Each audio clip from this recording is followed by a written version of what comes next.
Tudo bom, Massari? Tudo bem, tudo bem. Boa noite. Boa noite.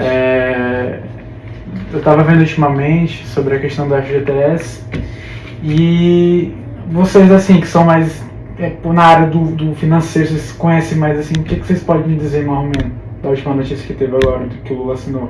Cara, a gente tem, antes de até analisar esses cenários, né, de economia nacional, a gente tem que ver muito a questão do brasileiro, como é que ele reage a essas políticas econômicas. Exato. A gente tem enfrentado muito agora, né, num tema assim de economia, a questão do endividamento. A gente vê cada vez mais políticas.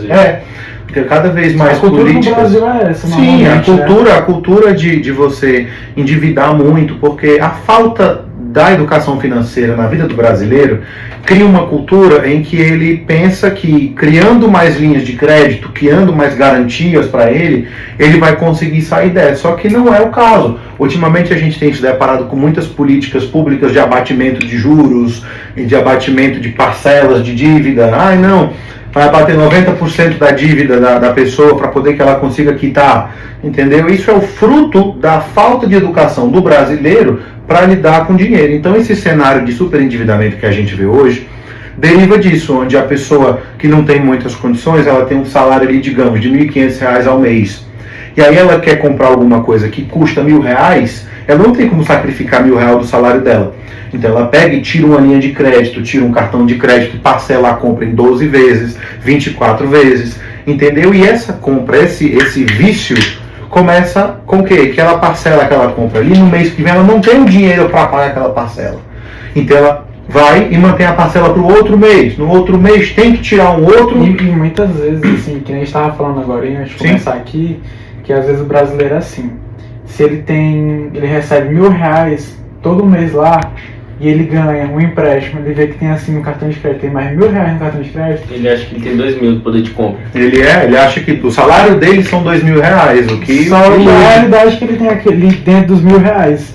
E assim, uma coisa que eu vejo do ponto assim, de vista meu, é que a falta de educação no sistema brasileiro faz com que o brasileiro tenha essa tendência, por exemplo, estou precisando de um dinheirozinho, vou ele pegar um empréstimo, vou usar o cartão de crédito. Ah, tal coisa, vou parcelar. E nós somos o país com maior taxa de juros que existe. Os juros mais altos do mundo é o Brasil. E, o brasileiro, por não ter a formação básica de educação financeira, ele pega e... Como é que eu posso dizer isso em palavras? Esse crédito trabalhador que está saindo agora, o brasileiro, ele tem o seu FGTS, que ele vai diretamente para o setor público. Ele não tem o poder, como tem a economia de outros países desenvolvidos, de escolher entre a instituição privada ou a instituição pública, para onde vai ficar o dinheiro dele. E acaba indo, descontando o salário dele do CLT, acaba indo para o setor público. E o que? Esse dinheiro só rende 3% ao ano. É muito pouco. Rende menos que a poupança. E você, pegando esse crédito agora que o governo disponibilizou, o crédito trabalhador, você deixando ele no como é o nome? Você pegando esse crédito trabalhador e... Cara, eu esqueci agora. Deixando ele rendendo, deixando ele... Não, você tirando esse crédito trabalhador, ele vai... O banco vai te cobrar um juro. Vai cobrar um juro de 5% a 2,5%. De 2,5% a 5%. E fechando a 5% ao ano, por mês ao ano, dá o quê? Dá 60% de juros. E o teu FGTS rende 3% ao ano. Como é que os juros estão abusivos assim? E a gente já tem um histórico de juros abusivos e cada vez mais o povo vai se endividando. Não é dando crédito à pessoa, que a pessoa vai melhorar a economia. E essa medida que teve agora, da questão do INSS ter favorecendo mais, cada vez mais assim, a linha de crédito, muitos assim olham para um lado, é bom, vou ter mais dinheiro, vou conseguir pegar um dinheiro ali, vou conseguir adiantar e pagar as contas. Só que assim, uma coisa que eu vejo que muitas empresas fazem, existe aquela questão de você pegar um empréstimo e ser um empréstimo saudável, e existe aquele empréstimo que é um pouco mais agressivo, maligno. Sim. Por exemplo, muitas famílias hoje no Brasil não têm condição de comprar uma comida porque tem que pagar o agiota, muitas vezes tem que pagar o agiota. Puxando até esse tópico, é engraçado que a população que mais se beneficia com isso, com superendividamento, é a população mais pobre do Brasil, a classe baixa, Sim. que é composta por maioria por negros e pardos, que são a minoria do Brasil, querendo ou não. E que muitas vezes, desculpe, são as pessoas que dependem de um sistema público de educação Exato. para aprender sobre educação financeira, que as classes mais avançadas vão passando de pai para filho, ou então no meio social em que se incluem meios empresariais, meios privados, vão querendo ou não aprendendo certas coisas a se evitar. Já a classe baixa, como você bem colocou, que depende do governo para sequer explicar isso, vai cometendo os mesmos vícios. Ao invés de passar a experiência, vão passando vícios de um para o outro que mantém essa bola de neve só crescendo. E eu acho que assim, deveria ter uma medida do governo, por exemplo. Vocês concordam comigo que o Brasil é um dos países que mais paga imposto? Sim.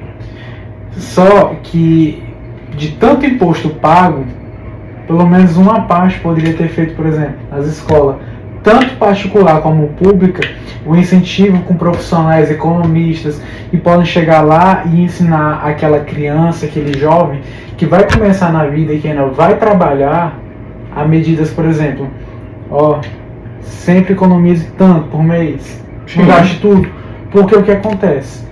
Chega a idade, ele é um jovem, ou então ele é um jovem adulto, acabou de receber o primeiro salário, o que ele vai gastar?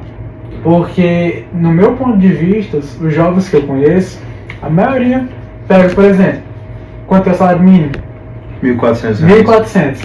Pega 1.400, vai para uma festa, compra bebida, torra todo o dinheiro. Ou então chega lá e compra alguma coisa, em vez do cara pegar um dinheiro desse, eu vou gastar R$500 comigo. Ele deixa de gastar com o necessário para gastar com o desnecessário. E no fim do mês ele tem que trabalhar dobrado para trabalhar para pagar juros. Ou então ele faz outra coisa que pra mim, no meu ponto de ver, pega esse dinheiro, vê com um amigo, vê com alguém, ei, tu pode me emprestar um dinheiro?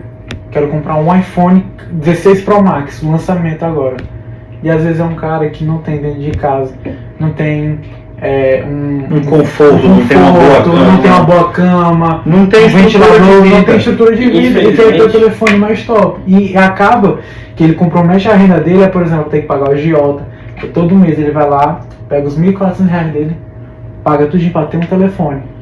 Infelizmente, o que está acontecendo no Brasil é a gente está se acomodando com isso, porque está sendo muito auxílio, em vez de educar a população. Que eu acho que a gente investe, a gente investe muito na educação superior e pouco na educação base.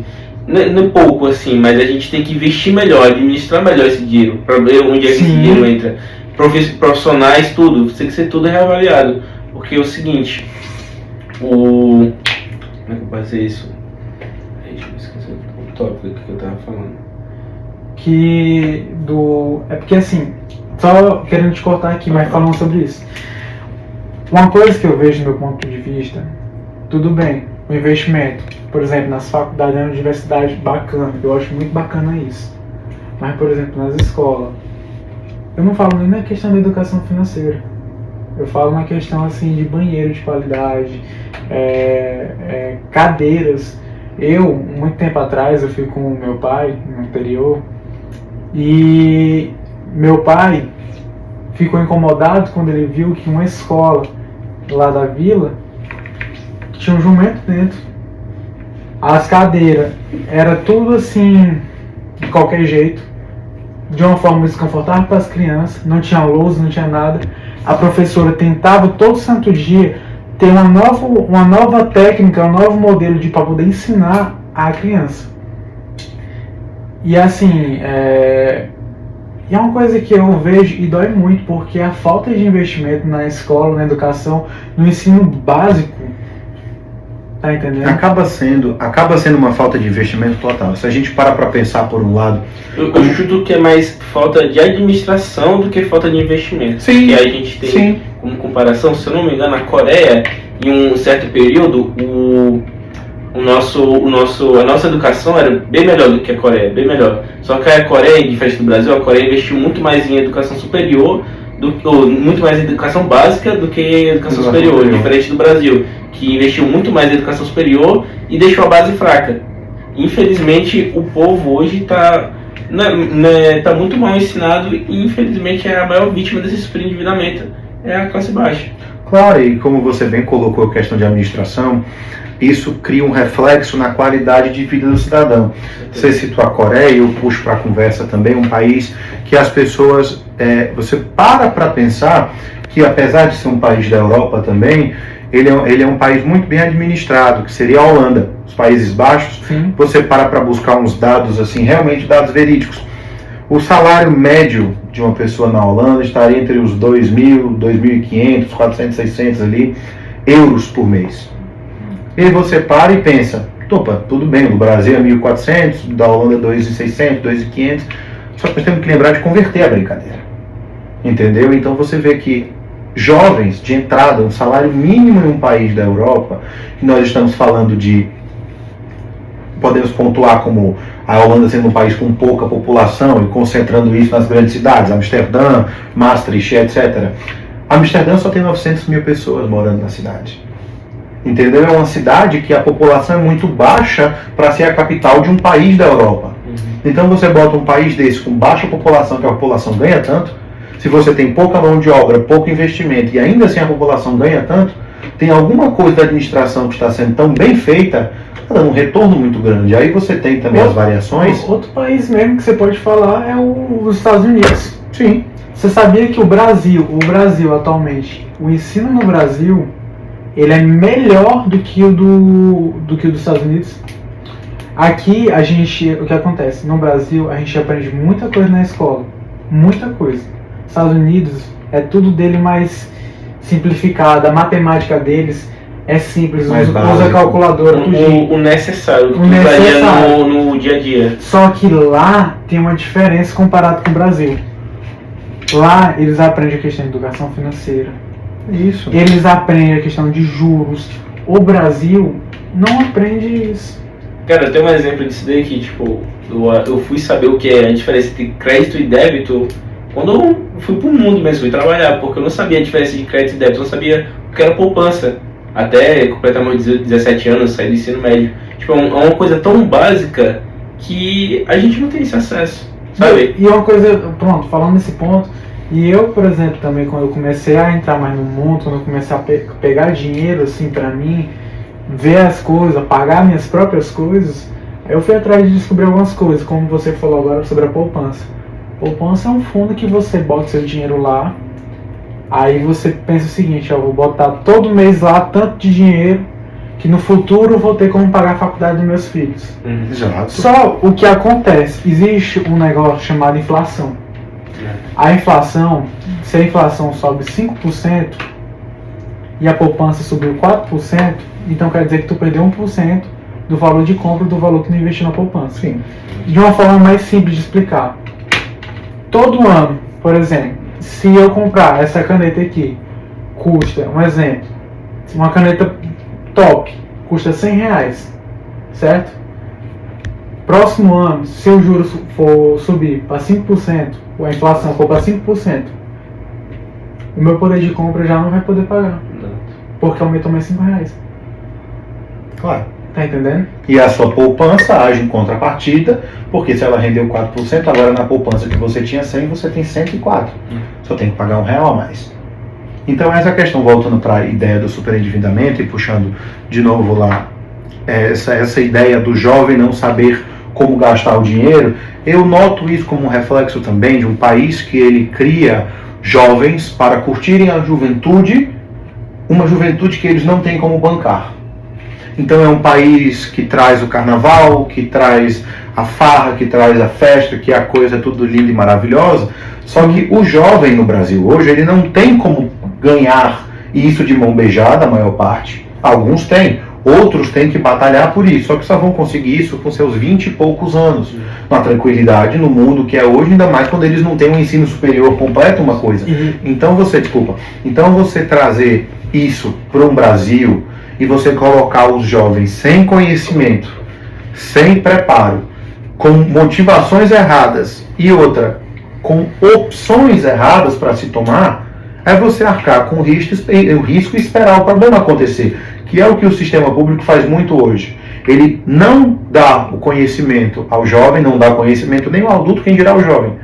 Não dá conhecimento ao jovem, ele tira desse jovem a capacidade dele de se expandir, de ter um pensamento maior, porque ele não tendo esse conhecimento vai chegar de mãos atadas no mundo, porque não vai saber para onde ir, não vai saber por que fazer, e ele vai ter opções como um agiota, entendeu? Então, como a vida vai chegar para ele para tirar aquilo que ele ganhou, a falta do apreço ao dinheiro, a falta da consciência monetária, a falta de uma pessoa ali para chegar e dizer, vem cá, se você gastar todo esse seu dinheiro hoje, como é que você vai fazer amanhã? Muitos vão virar e vão dizer, não, eu vou pedir para um amigo, não, eu vou pedir para um agiota e tal, e não sei o quê. E aí amanhã você vai se deparar com os juros altíssimos dos agiotas, que é pior do que o banco. Entendeu? Então hoje é uma população... Claro, financiamento é uma população que não sabe qual é o custo de uma parcela, qual é o custo de 500 parcelas. Porque você tem que saber que muitas vezes, estou pagando em 12 vezes sem juros. Ok, beleza. Mas você não sabe o que está por trás dali. Qual é o seu desconto pagando à vista? Muita gente não entende por que existe desconto pagando à vista. Muita gente não sabe por que existe juros. Não, mas se o valor do objeto é R$1.000, por que eu estou pagando juros de 2%, 12 vezes? Entendeu? É um país que ele está acostumado a parcelar tanto, tirar tanto nome no crédito, tanto cartão, tem um cartão do Bradesco, do Itaú, do Santander e do Nubank para pagar uma porrada de coisa e o cara ganha R$2.000 por mês, suados, e você vai ver o limite do crédito dele é 5 pau, combinado. Como é que esse cara está gastando R$5.000 por mês e ele só ganha 2? Cada mês o prejuízo dele é R$3.000.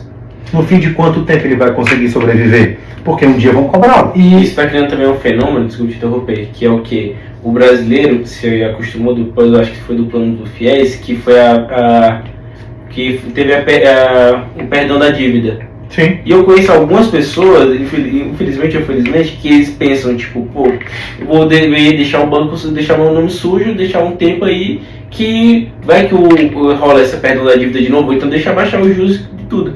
Aí você deixa o seu nome sujo por não sei quanto tempo, não sei quantos anos, você fica muito impossibilitado, limitado de fazer muita coisa. Claro. E isso acaba indo para irregularidade. Eu não vou mais tirar nada no meu nome, vou deixar o nome do outro. Isso por tudo por juros excessivos. E vai criando a confusão patrimonial. Bota o nome da minha mãe, o nome do meu pai. O meu medo qual é? Com essa medida agora que teve agora, por exemplo, vamos dar um exemplo. A do crédito do trabalhador lá. O seu José. O seu José tem 70 anos. Agora, só que ao longo da vida dele todinha, quando ele tinha 20, 30, 40, 50, quando ele trabalhava, ele utilizava o fundo de garantia dele, do FGTS, pro dia a dia. Vou usar o fundo, vou comprar um telefone para minha filha, vou comprar, quero melhorar a casa, vou lá e compro isso aqui, e o que acontece? O cara utilizou a garantia dele, que o fundo FGTS é uma garantia para sua aposentadoria, ele utilizou o fundo ao longo da vida. Então essa medida, assim, tem muita gente, é bom, tudo bem. Existe possibilidade de ser bom, por exemplo. Acho que a questão também, desculpe te interromper, a questão do brasileiro é que ele tem muito disso, é muito nosso, que a gente tem o resultado imediato, a gente nunca pensa no brasileiro, pois nunca pensa a longo prazo. A gente nunca pensa, vou tirar agora porque daqui a próximo mês eu pago, no próximo mês eu vejo, eu não vejo, tipo, daqui a 5 anos, daqui a 3 anos, se eu deixar esse dinheiro parado, não vou, como tu falou, não vou investir em festa, não vou comprar bebida, vou deixar esse dinheiro aqui parado e pensar daqui a 5 anos, 10 anos, o que esse dinheiro pode acontecer. Não, vou gastar agora que ninguém sabe o dia de amanhã. E nisso, nesse dia de amanhã que a gente não sabe, fica cada vez aumentando a dívida. E é isso também um ponto que a gente sempre nota. Sabe aquelas histórias que a gente escuta do cara que era porteiro, ganhou na loteria, perdeu tudo e voltou a ser porteiro. Essas coisas, a taxa de acontecimento disso no Brasil é catastrófica.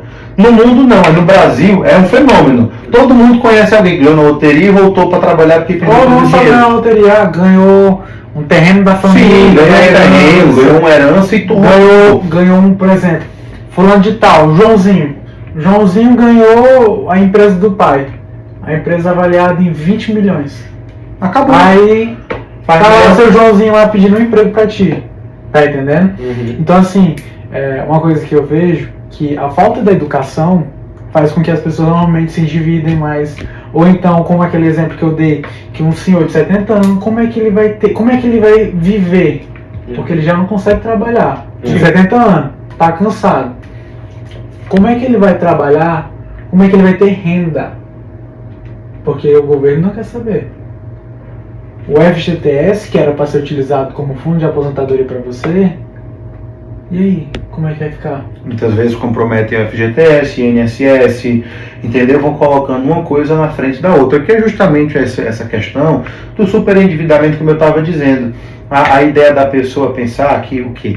Uma linha de crédito é um meu outro salário. Um grande problema do brasileiro é você perguntar quanto que você ganha. Aí o cara, não, eu ganho 5 mil. Ah, é? Pô, te pagam 5 mil? Não, me pagam 2, eu tenho 5 mil no limite do crédito. Entendeu? Aí o cara, os mais sensatos ali, não, eu ganho 5 mil, que é 2 meu salário e 5, o limite de crédito é 5, 2 paga ali metade. Os mais sensatos ainda estão se lascando com 3 mil. Os mais doidos, eu ganho 7. 2 do meu salário e 5 do banco. Entendeu? Essa questão que você disse do nome sujo, eu vou deixar o nome sujo. Cara, você cria tantos problemas, é por isso que o Brasil está desse jeito, de você ver que, como você tinha comentado, nós comentamos antes do papo, o caso de prisão, pessoa sendo presa por não pagar a pensão e a mãe que responde, a mãe do cara que responde que vai presa, ou então O responsável por pagar a pensão para para livrar o filho. E acabou uma idosa sendo presa.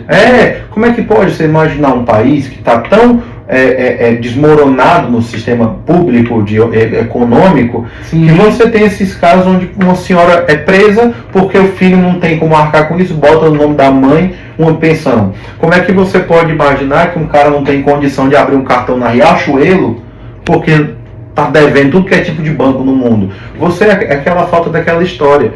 Meu pai me disse isso uma vez e fica comigo na cabeça, né?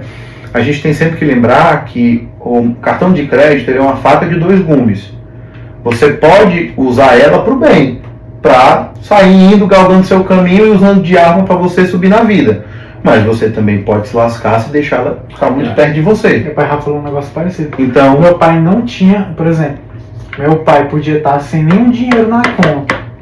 Ele não usava cartão de crédito para, por exemplo, com vontade de comprar um sapato agora, não. Aí como é que ele usava o cartão de crédito?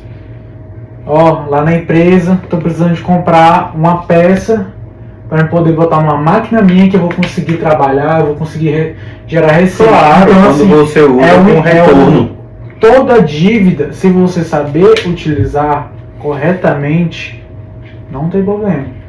Mas se você fazer da maneira errada, é que nem quantas empresas tem hoje no Brasil, no mundo?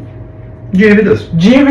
Não, eu não falo só empresa, eu falo países. Sim. Você viu que a China falou que os Estados Unidos estão devendo 1 trilhão mais ou menos de dívida? Sim. Mas o que acontece? Empresas, países fazem empréstimo, fazem dívidas, às vezes para conseguir investir, para expandir um ramo dele da empresa, e vão pagando todo mês tranquilamente. Mas a parcela eles pagam com foco com que eles podem pagar. Sim. Coisa que o brasileiro às vezes não entende. Justamente, que é o que eu digo, essa questão do superendividamento, ela é uma lástima, porque você vê que o governo, como a gente estava falando, para inteirar mais uma vez esse crédito do trabalhador, é um novo programa que saiu agora em março, né? Sim. E a ideia dele é ridícula.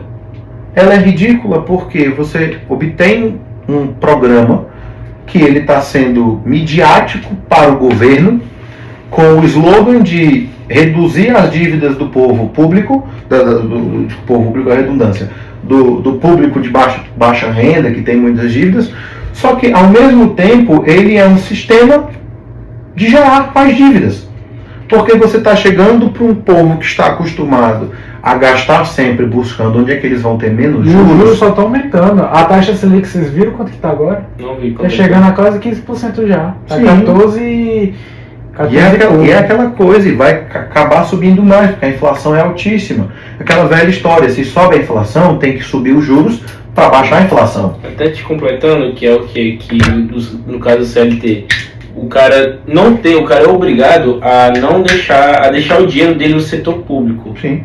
e não pode colocar no setor privado e investir lá. Porque o setor público rende o quê? 12% ao ano?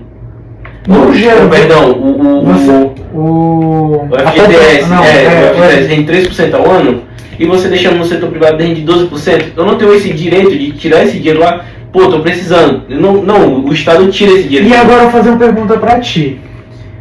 E na pandemia, quanto que foi a inflação? Quantas empresas faliram?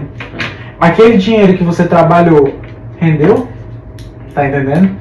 Essa é a questão. E não só, eu quero só falar outra coisa aqui, que eu tava pensando aqui agora. Você fazer a dívida, não, todo mês eu ganho, por exemplo, eu fiz uma dívida de R$500. Todo mês eu ganho 1.000, consigo pagar tranquilamente. Mas se tiver um Covid da vida, se tiver um exemplo, como foi a crise de 29, que o Brasil entrou em crise aqui. Então, assim, as crises, qualquer momento pode acontecer. Claro. Então, assim, se você for fazer um empréstimo, ou fazer um financiamento, qualquer coisa do tipo, faça com consciência. E aquela que eu estava dizendo, é justamente tudo isso retorna e reflete o cenário público brasileiro. Você vê que a cultura do Brasil é uma cultura de gastar, não uma cultura de pensar. Exatamente, é imediato. Poxa, eu vou guardar 2 meses para comprar aquela televisão e no outro mês eu vou farrear, ou eu vou farrear hoje, pago a televisão no crédito, e daqui a 2 meses, 3 meses eu vejo quanto é que vai ser a bronca para pagar. Até usando o teu exemplo, tipo, a TV, vamos supor, que é R$2.000 à vista, e eu consigo pagar essa TV à vista em 3 meses.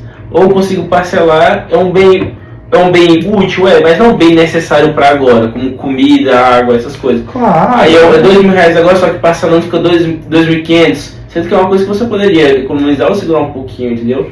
Sim. Óbvio, se for um bem útil para agora, necessário, como comida, alimentação, tudo, é óbvio que colocar no crédito que você está precisando aqui para agora. Mas o bem que não é útil, não é necessário para agora, é um prazer momentâneo, porque depois vai se esvaindo e você pode ir, sei lá, daqui a 3 meses tirar essa TV, eu acho que não vai fazer muita diferença para você. Claro, e você como estava falando de questão pública, é uma coisa que você retorna, como eu estava dizendo lá no começo, né?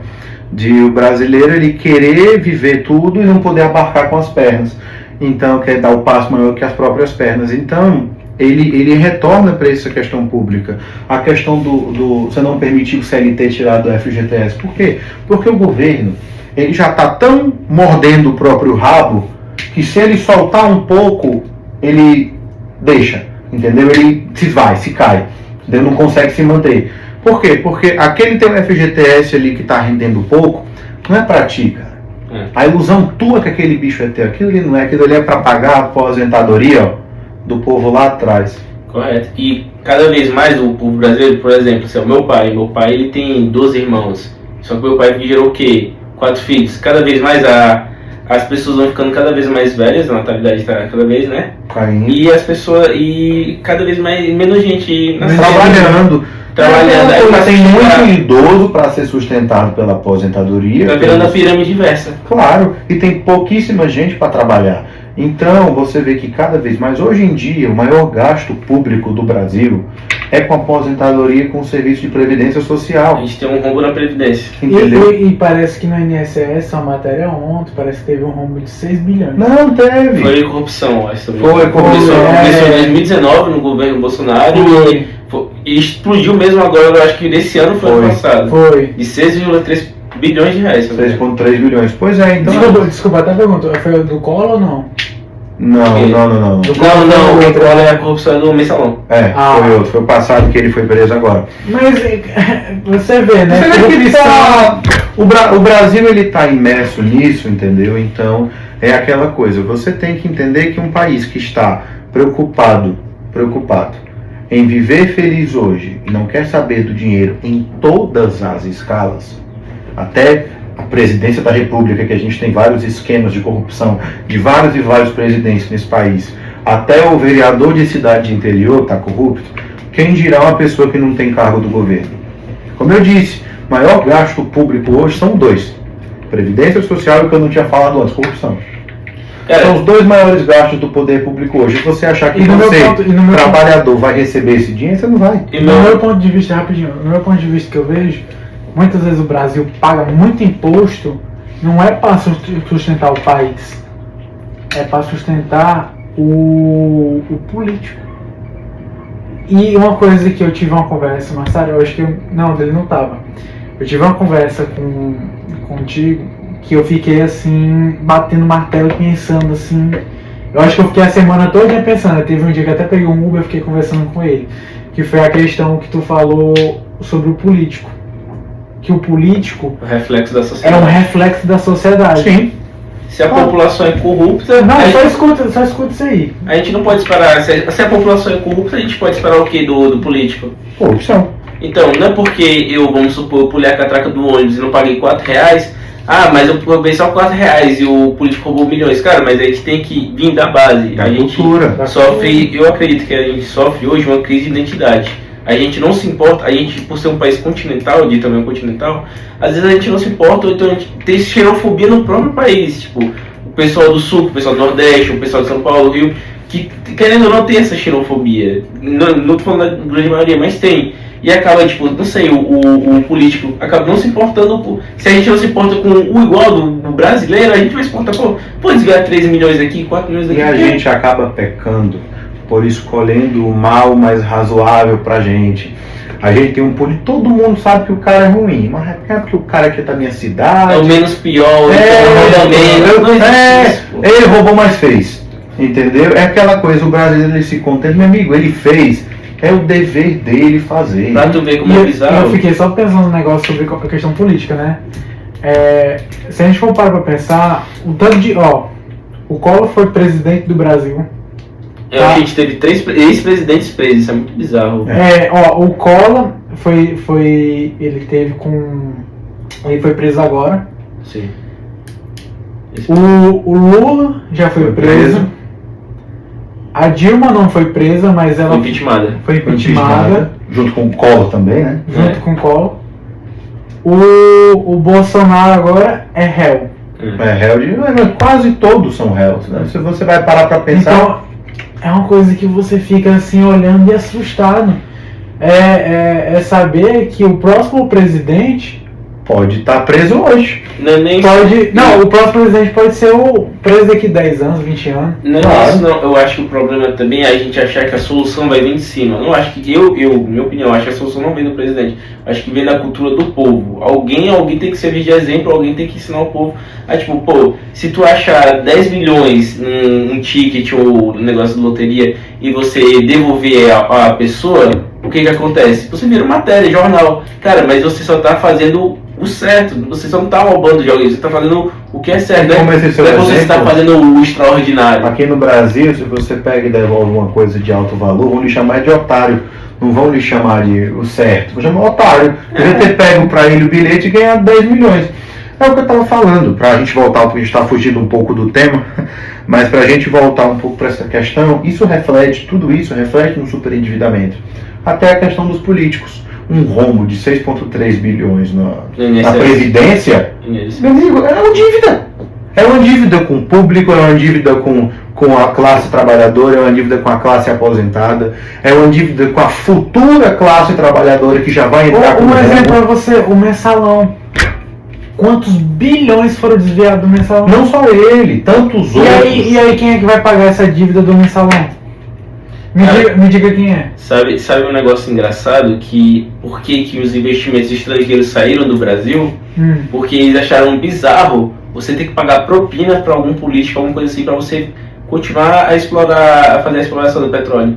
Isso é muito bizarro para pensar. Tipo, as empresas fugiram do Brasil por achar, pô, como assim eu tenho que Pagar dinheiro alguém para poder ele fazer o trabalho dele. Então, isso é muito bizarro, cara. Isso é muito bizarro. Então a gente volta para essa questão do superendividamento, para botar, né, um ponto final e de nexo nisso tudo, que é o que a minha visão é essa. Eu vejo que a gente hoje no Brasil está com um sistema completamente falido, um sistema público completamente falido, em todas as áreas. Nós temos hoje que a estratégia que foi adotada no passado não serviu, a galera não aprendeu. Tantas moedas que o Brasil teve que se adaptar, cruzeiros, contos de réis, real e tal, tudo isso. E voltando para a mesma estaca, subindo a cada vez mais a inflação, entendeu? E tendo que controlar, nós estamos remediando para evitar que a coisa estoure hoje, mas se parar um dia a coisa estoura. E aquela questão, o brasileiro, o povo, ele é um reflexo desse sistema quebrado. Então, ele vê um rombo de 6,3 bilhões, ele não pensa que é com ele. O brasileiro ele é tão assim, peraí, tá no meu nome a dívida? Fui eu que gastei os 6,3 bilhões, para mim não é meu. Entendeu? Que é aquela coisa, por isso que o cara passa por nome da mãe, por isso que o cara passa coisa por nome de não sei quem, ou então por isso que deixa meu nome sujo aí, é pouca coisa aí. 5 mil com o nome, deixa essa porra suja aí, não vou pagar não. Quando eu precisar do meu nome, aí eu pago 5 mil. É aquela coisa de você afastar de você a responsabilidade, que é característico do brasileiro. Entendeu? Então, tipo assim, a gente tem esse problema muito sério, que é uma fragilidade na população. Ela está desarmada contra isso tudo, porque não tem como enfrentar o sistema. Ela evita tocar nesse assunto, e ela cria um problema muito maior, que é o endividamento público. Então, você tem uma dívida do sistema, você tem uma dívida externa, e você tem uma dívida pública da gente aqui.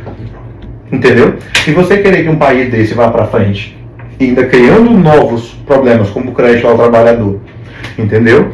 Você está querendo um milagre, porque você dando a uma pessoa que é viciada a droga que ela já está acostumada a consumir mais barata, não tem como ela dizer não, entendeu? Você tira dela os problemas que ela arca e dá para ela, em forma de solução, um lobo em pele de cordeiro, dizendo para ela, olha, com esse crédito agora, você vai pagar menos juros. Você acha que ele vai abrir mão do crédito que ele tem lá? Ou ele vai quitar a dívida que ele tem lá para poder migrar para cá? Não vai não. Ele vai abrir mais mil reais, 2 mil reais aqui nesse crédito aqui, e dos 5 que ele achava ganhar, dos 2 que ele ganhava, não ganha mais 5 não, agora eu ganho 10. Entendeu? O cara vai começar a achar que ele ganha, ele vive com esse dinheiro. E aí você tem todas aquelas velhas coisas que a gente tem. Fraude de financiamento, fraude de casa, fraude aqui, fraude ali. O cara compra um carro e não paga, entendeu? O banco tomando terra à torta e à direita. E você tem um país que, como você bem falou, as pessoas de fora não querem entrar, investimento externo não vem. E tudo isso é uma questão em cadeia. Sem investimento externo, dólar nas alturas. Dólar nas alturas, a inflação aumenta também, porque você tem que dar margem para a população para eles comprarem os produtos. Entendeu? Então a gente vive num país que é uma bola de neve. Claro. E para pôr um ponto final nisso, eu acho que vale interessantíssimo ressaltar que o superendividamento hoje no Brasil é uma característica em todos os aspectos. Idosos, jovens, a própria classe trabalhadora, como você bem disse, o idoso de 70 anos, ele não tem ali aquele dinheiro porque ele já gastou quando era trabalhador. Como você bem colocou, a pirâmide inversa. Hoje a gente tem pouca gente trabalhando e contribuindo para a máquina pública. Nós temos muitas pessoas que estão se salvando dessa bronca e passando para o meio privado, que também não é fácil no Brasil, mas passando para o meio privado, entendeu? E tentando deixar o sistema por conta própria. Só que quais são as consequências disso? Apesar de que as pessoas que estão migrando para esse privado vão enfrentar maiores dificuldades por conta dos impostos, dos bloqueios e tudo, essas pessoas lá no futuro vão estar muito melhor do que o povo que vai trabalhar para sustentar a máquina pública. Porque não tem nada mais pesado num país do que você, trabalhador, ter que sustentar o governo que tinha que te sustentar. Então a gente paga imposto aqui sem retorno, a gente trabalha para bancar os outros, e o que é para bancar a gente não vale nada, porque daqui que ele chega a inflação já está maior. Então eu acho que essa conversa é muito... Essa conclusão foi perfeita. Eu acho que essa nossa conversa é basicamente isso, a gente observar que os nossos pontos, nós estamos observando isso de uma maneira muito ampla, é claro, sem aprofundar muito em cada fato, mas ver que um programa como esse, vindo hoje para o Brasil, na delicada situação que nós temos hoje, num sistema político comprometido, certo? Numa credibilidade nacional afetada e numa população completamente desequilibrada financeiramente, é colocar a arma na mão da pessoa e dizer, puxa o gatilho. Entendeu? E isso é um problema muito grande até para quem trabalha no ramo do direito, e pensar que a gente daqui para frente vai ter que estar bolando cada vez mais leis, cada vez mais normas e mais projetos para evitar sonegação de imposto, para evitar monopólio, porque nós temos irregularidades, porque se a gente tem 3 empresas e 2 quebram, aquela primeira empresa não planejou o próprio monopólio, mas o próprio país destruindo as outras duas, ajudou e criou um monopólio. Então lá vai o direito ter que se sobressair mais uma vez, restringir mais ainda os direitos da população para evitar a exploração, porque quem está lá em cima, como você bem disse, não vai abaixar a cabeça para passar. Ele já está falando que ele passa por cima do muro, meu amigo, não é por debaixo da ponte. O empresário nunca vai querer sair perdendo. Quem está aí, sempre que vai sair perdendo é o trabalhador, porque o empresário nunca vai querer diminuir o lucro dele.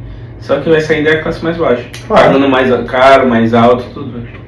Pois é, eu acho que essa nossa conversa foi muito proveitosa, obrigado, agradeço pelo convite, foi muito boa, e eu espero que possa passar essa mensagem para frente, né, de uma ideia mais... Nossos colegas de turma. Claro, nossos colegas de turma como um todo, passar essa ideia, que é uma abordagem bem geral, uma abordagem geral de... Nós não falamos aqui só de dívidas, nem só de programas, nós falamos de âmbito político, cultural e tantas outras coisas, e eu acho que isso vale muito para quem está buscando entender, fazer essa análise econômica, tanto do nosso país quanto do direito, né? Sim.